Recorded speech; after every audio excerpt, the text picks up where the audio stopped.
Bonjour à tous et bienvenue sur LBM, la chaîne du bon matos. J'espère que vous allez bien. On se retrouve aujourd'hui pour un test d'outillage avec la ponceuse 5 en 1 de chez Worx. C'est la WX 820.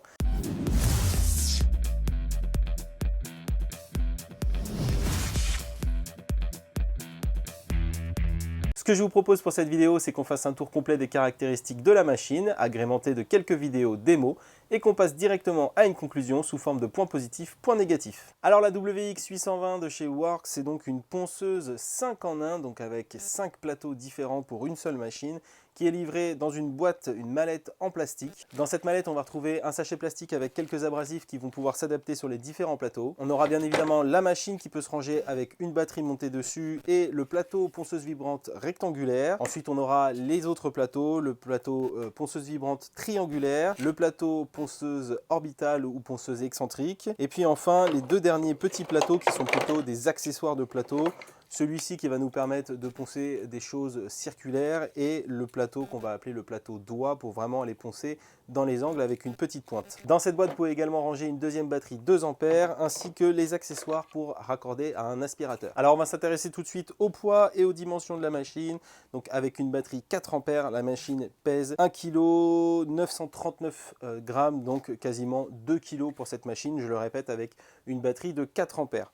Au niveau des dimensions, on est sur une machine qui est assez longue puisqu'elle va faire 25 cm de long et 8 cm de large. En termes de fonctionnement, c'est assez simple. La batterie s'insère donc à l'arrière de l'appareil. Vous avez ensuite un bouton on-off ici pour allumer et éteindre la machine. Vous avez également un petit variateur de vitesse ici qui va vous permettre de sélectionner une vitesse allant de 1 à 6. La machine elle est équipée d'une aspiration en interne qui va essayer de récupérer la poussière de ponçage pour l'envoyer dans ce sac récupérateur. Mais comme je le disais en introduction, vous avez également la possibilité de raccorder à un aspirateur directement. Donc vous avez ce petit accessoire qui vient se mettre en lieu et place du sac. Et ici vous allez pouvoir brancher directement votre aspirateur. Et pour changer les plateaux, c'est assez simple. Vous avez ici un petit bouton pour déverrouiller cette gâchette. Ensuite, vous allez venir tourner dans le sens inverse des aiguilles d'une montre pour désengager le plateau qui sera déjà installé sur la machine. Au bout d'un moment, le plateau il est relâché. On va prendre l'autre plateau qui nous intéresse, par exemple le plateau pour la ponceuse excentrique, et on fait l'opération inverse. On visse dans le sens des aiguilles d'une montre.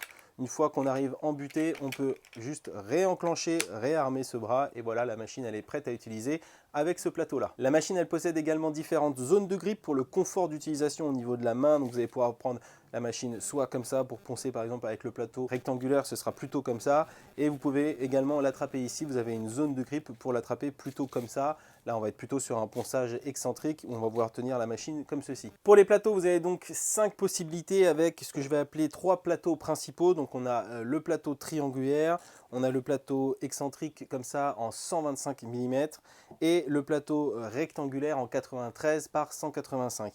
Et puis après on va avoir donc 2 plateaux additionnels ou accessoires qui vont venir se monter eux-mêmes sur le plateau triangulaire à l'aide d'une petite vis. Donc on enclenche, il y a 2 petits ergots, on met les ergots sur le plateau triangulaire et ensuite on visse pour justement venir enclencher et définitivement fixer ce plateau accessoire sur le plateau triangulaire. Donc comme promis, je vous mets quelques vidéos démo de la machine et on se retrouve juste après pour la conclusion, point positif, point négatif. Step 1, wake up early, gonna rise with the sun. Step 2, get some good, some food in you. Step 3, think real hard about what you wanna be. Step 4, everybody just do your thing. Wake up, today's gonna be a good day. Wake up, today's gonna be a good day. Wake up, today's gonna be a good day. Wake up, today's gonna be a good day. Wake up, today's gonna be a good day. Wake up, today's gonna be a good day. Wake up, today's gonna be a good day. Wake up, today's gonna be a good day. Yo. Set your affirmations, aspirations. I got shit to do, the aftermath of preparation. Good food, good mood, blood in circulation. One step at a time, yeah, that's how you make it. Set a goal you control and the steps you take them. I try to pick one thought, have some concentration. And if I make a mistake, it's called education. I try to do this every day, call it replication. Wake up, today's gonna be a good day. Wake up, today's gonna be a good day. Wake up, today's gonna be a good day. Wake up. Alors c'est parti pour la conclusion, je vais vous mettre les points positifs ici, les points négatifs ici et on va voir tout ça ensemble. Commençons tout d'abord par le début, c'est-à-dire la boîte. Et la boîte, je vais la mettre en point positif et en point négatif. Pourquoi? Parce que déjà, c'est bien d'avoir une boîte forcément pour ranger sa machine, d'autant plus que tout rentre parfaitement. On peut mettre deux batteries, on peut mettre le chargeur, on peut mettre des abrasifs et tous les plateaux. Donc ça, c'est un bon point. C'est toujours un bon point d'avoir une mallette pour ranger ses outils, pour en prendre soin, pour pas qu'ils prennent la poussière. Mais point négatif, parce que la boîte, je la trouve pas très qualitative. Ici, les accroches sont en plastique et c'est facilement cassable. J'en ai cassé une moi-même. Et puis, c'est un système de boîte propriétaire de chez Works, donc rien qui puisse s'emboîter l'une sur l'autre pour faciliter le transport ou ce genre de choses comme sur une L-Box ou un MacPack par exemple. Donc pour moi, c'est point positif et point négatif pour la boîte. Ensuite, un point positif pour moi, c'est le fait que la machine soit livrée avec des abrasifs qui correspondent à tous les plateaux. Ça, je trouve ça vraiment bien parce que ça vous permet de travailler directement avec la machine après l'achat sans dépenses supplémentaires. Un petit point négatif pour moi, un petit point ergonomie, c'est le sens d'insertion de la batterie.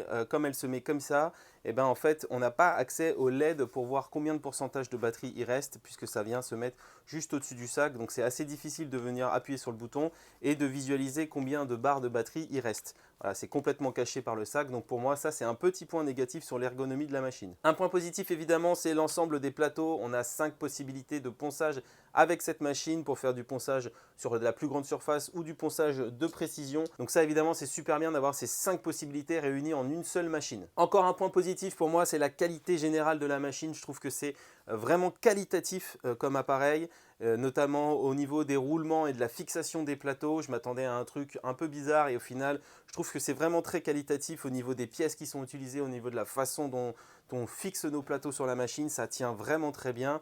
Donc on a une machine qui est globalement qualitative. Je vais mettre aussi un point positif sur l'aspiration. C'est vrai que quand on ponce, c'est important d'évacuer les poussières et là les poussières elles sont correctement évacuées. On récupère beaucoup de choses dans le sac ou si vous branchez un aspirateur. Donc c'est-à-dire que la soufflerie interne de la machine est plutôt bonne. Je vais mettre un point négatif sur la taille de la machine puisque c'est vrai que c'est quand même assez imposant comme outil et notamment quand on veut faire des petits ponçages de précision dans les angles, et bien parfois si on est par exemple dans un petit tiroir, on ne va pas pouvoir rentrer la machine dans le tiroir pour aller poncer dans les angles. Donc c'est vrai que cette taille, cette forme, pour moi ça représente un petit point négatif. On va repartir sur un point positif qui est pour moi le variateur de vitesse. Ce n'est pas une fonctionnalité qu'on a sur toutes les ponceuses et pourtant c'est très important pour pouvoir faire différents ponçages sur différents matériaux. Donc je trouve ça très bien qu'ils aient pensé à mettre un variateur de vitesse sur cet outil. Et enfin on va finir sur un point positif, peut-être le plus important, c'est la qualité de ponçage qu'on obtient avec cette machine. Je trouve ça vraiment très correct, notamment avec le plateau excentrique. Moi je l'utilise beaucoup et je suis très satisfait des ponçages que je fais avec cette machine. On a des plateaux qui sont un petit peu moins efficaces comme le plateau doigt pour aller dans les angles. Je trouve ça un petit peu moins bien, un petit peu moins efficace comme ponçage, mais globalement je trouve qu'on a quand même un très bon ponçage avec cette machine là. Donc pour conclure sur cette ponceuse Works WX 820, ponceuse 5 en 1, moi ça fait à peu près 6 mois que je l'utilise maintenant et c'est devenu ma ponceuse principale. Voilà, elle a remplacé les autres ponceuses que j'avais. Je ne me sers quasiment plus que de celle-là parce que j'en suis vraiment satisfait. Je trouve que le ponçage il est vraiment nickel. Je trouve ça que c'est vraiment une bonne idée d'avoir 5 plateaux sur une seule machine. Ça permet d'avoir une seule machine plutôt que de plusieurs. Donc c'est vraiment une bonne idée d'avoir mis ça. J'avais un petit peu peur sur l'efficacité sur les différents plateaux et au final je suis plutôt satisfait des ponçages que j'arrive à faire avec. Donc au final c'est pas du tout gadget. Moi personnellement ça me fait un petit peu peur quand j'entends 3 en 1, 4 en 1, 5 en 1. C'est pas un truc qui m'inspire confiance et j'avais pas vraiment confiance dans cette machine avant de l'avoir essayé. Et au final j'ai été vraiment surpris et même content en fait de pouvoir avoir tous ces plateaux réunis en une seule machine et ça fait pas du tout gadget. Donc au final c'est une machine que je peux largement vous conseiller de vous procurer si vous cherchez une bonne ponceuse et notamment si vous êtes déjà équipé en batterie Works PowerShare puisque c'est compatible avec les batteries PowerShare de chez Works. J'en suis vraiment content. Pour moi il y aura peut-être une petite amélioration à faire sur la boîte, mais en dehors de ça je trouve que c'est vraiment une très bonne machine. Vous allez pouvoir facilement vous procurer cette machine chez Leroy Merlin ou sur Amazon aux alentours de 80 € sans batterie. Je vous mettrai de toute façon tous les liens dans la description de la vidéo. On arrive à la fin de la vidéo, donc moi il me reste à vous souhaiter de bonnes sessions de bricolage. Profitez bien de vos outils et moi je vous dis à bientôt sur LBM.